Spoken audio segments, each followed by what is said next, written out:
Dominus Vobiscum. Today we are celebrating here in the Philippines the feast of the Holy Child, or the Santo Niño in Spanish.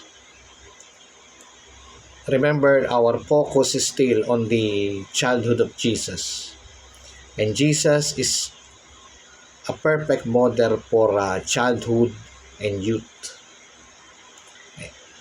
He is a model for development physically, spiritually, intellectually, and socially. Let us meditate upon the very words of our Lord to his mother. Don't you know that I have to be in my Father's house? This gives us a lesson of Jesus' priority. That is doing the will of his Father. And this reminds us also, in order to grow spiritually, that the reason why God has created us is to love and serve Him. The very purpose of our existence is to love and serve the Lord. Secondly, life is all about making a choice. But let us always choose what should lead us closer to God.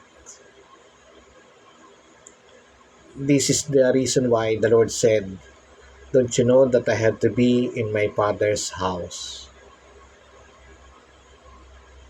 Number 3, we should desire and choose what is most conducive, what is most helpful for our spiritual growth. I remember one time our Jesuit retreat master told us, ang nakakatulong, kuhanin. Ang hindi nakakatulong, just ignore.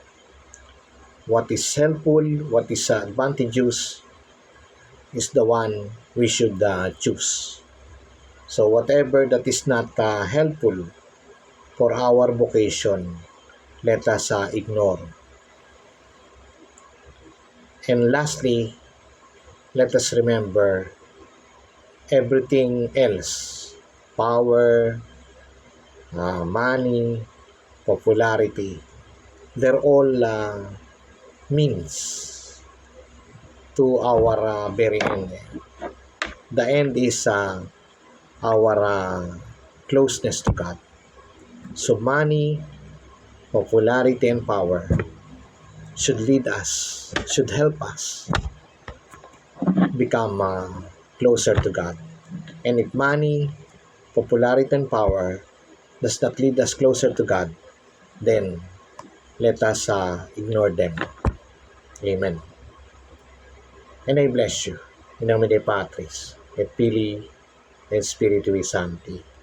Manuel Super, Descendant Super Boss, Manuel Semper. Amen.